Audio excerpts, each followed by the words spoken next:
और जीतने वाले को 4000।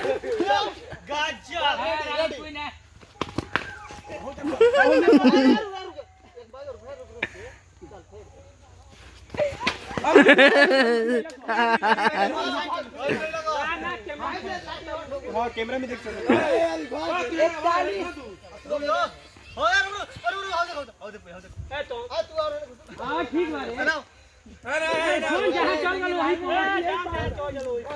रौला एक टिब्बा बढ़िया है।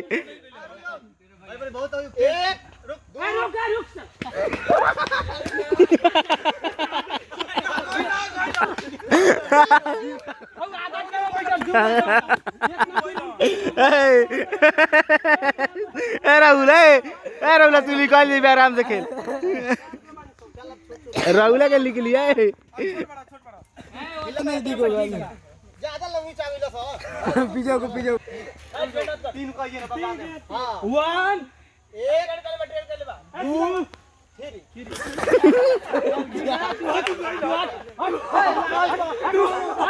छोड़ने का लाठी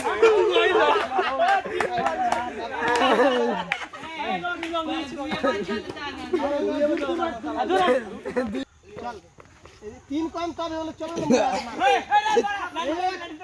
2 3 चल 1 2 3 दूर ठीक है 1 2 3 नजदीक 1 2 3 1 2 3 1 2 3 बस अब तो दूर का लोग बहुत मजा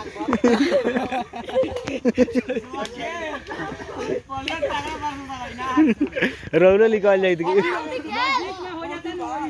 पैसा पर लागल बका लगी जा रोक रोक नहीं ये तो बात ना बोल 1 2 3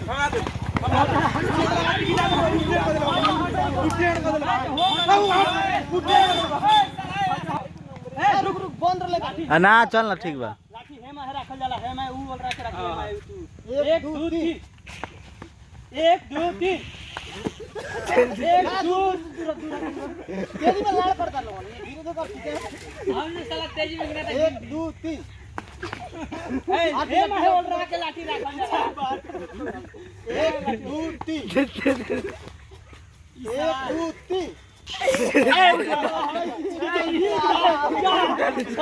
लड़का जीत गया लड़का जीत गया फाइनल में आ गया ये गाल करके हम लोग और क्या खेला लाइन लग फाइनल में रनियो लाइन लग है मैं अरे वीडियो कर ए हे दिखाओ ई जीतल बा धर 500 रुपया चला फोटो खिंचा के दो लोग जोड़ पैकेट में दो लिया पैकेट बस अब